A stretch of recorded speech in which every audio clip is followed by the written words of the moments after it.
guys, welcome back to my channel. My name is Ashali and you are watching YOLO Redefined. Those who are new into this channel or those who know me through my vlogs, तो yeah, I create finance videos as well. और मुझे पता है कि बहुत time हो गया finance video बनाते हुए, लेकिन ठीक है यार, बनाएंगे, सब बनाएंगे, व्लॉग्स बनाएंगे, फाइनेंस वीडियोस बनाएंगे, सब करेंगे अपन. One life, YOLO, YOLO. So आज के वीडियो में we will be discussing that what are the top 3 biggest mistakes which millennials are doing, of course after they start earning.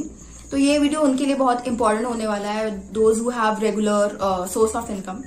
Even if you don't have तो देख लो ना यार, मतलब future में तो anyway सबको जरूरत पड़ने वाली है, तो watch this video till the end.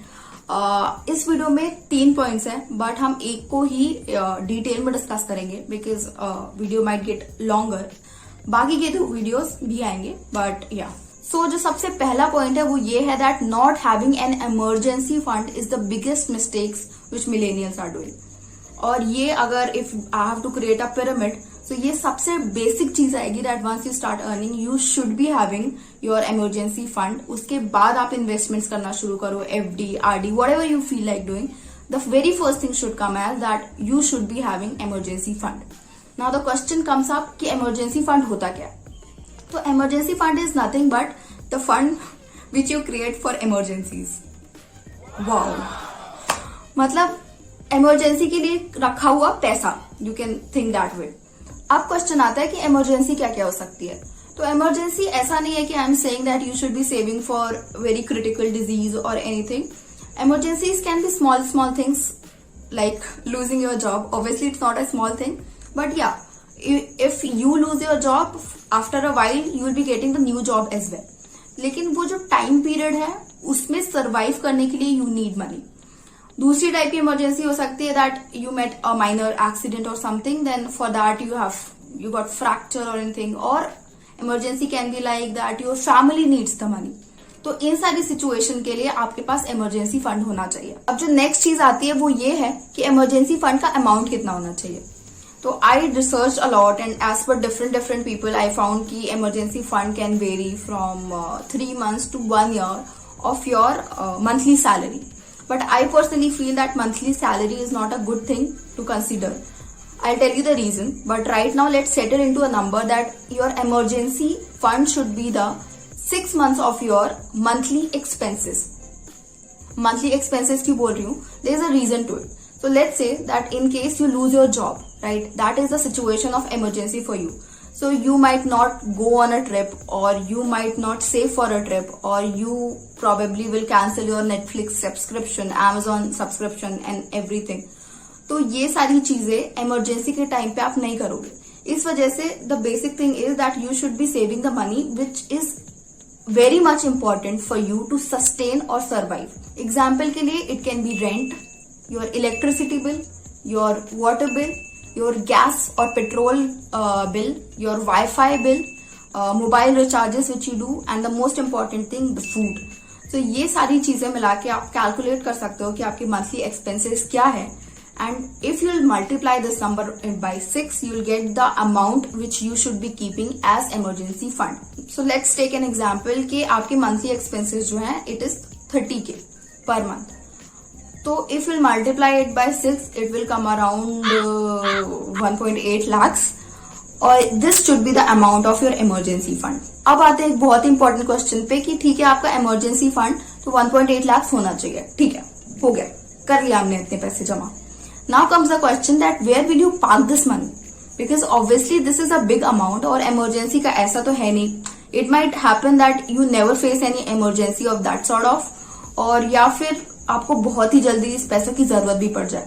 अगर आप सेविंग फंड्स में रखोगे, सेविंग अकाउंट में रखोगे अपना पैसा, तो obviously in saving account the value of your money decreases. तो इसकी वजह से there are other methods also like liquid funds.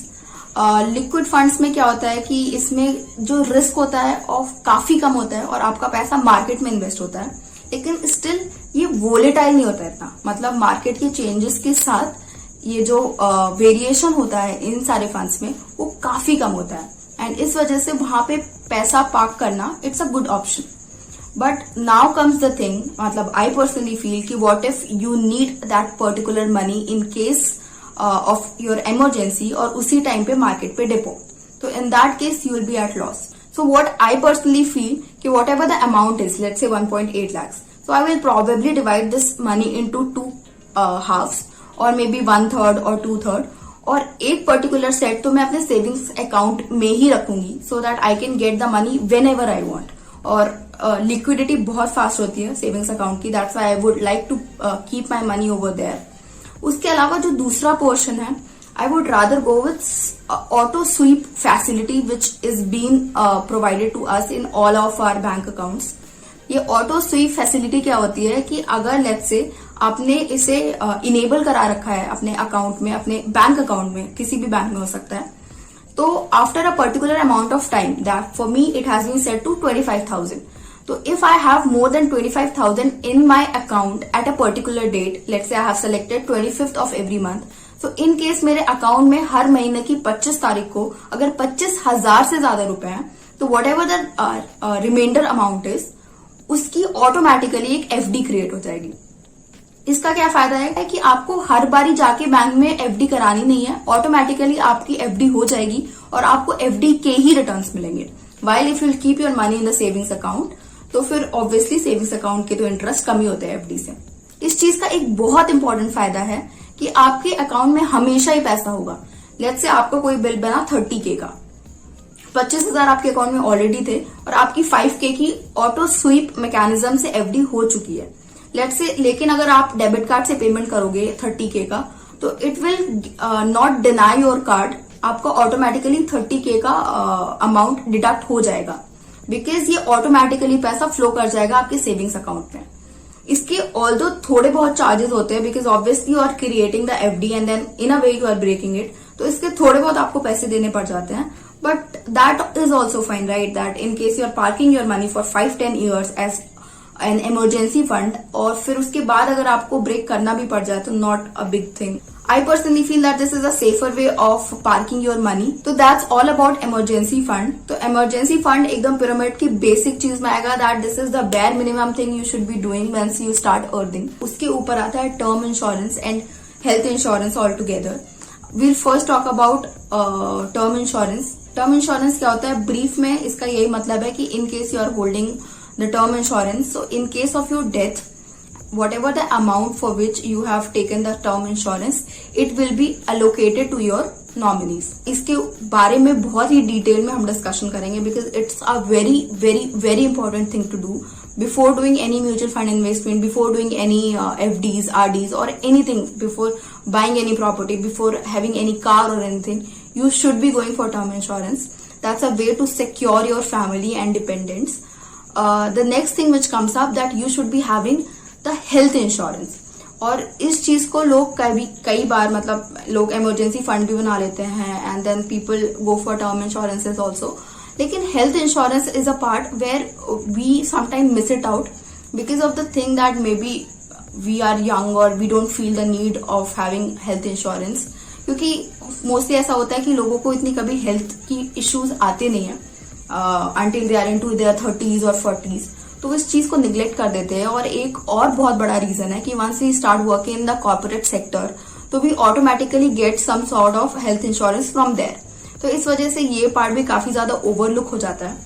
तो डिस्कस करेंगे, हम सारी चीजों को डिस्कस करेंगे कि even if you have the plan from your corporate from your company, still why should you be going for health insurance. Term insurance की भी बात होगी, but we'll be discussing it into the next video. Till then, thank you so much for watching this video and please subscribe to this channel in case you find this video informative. Thank you.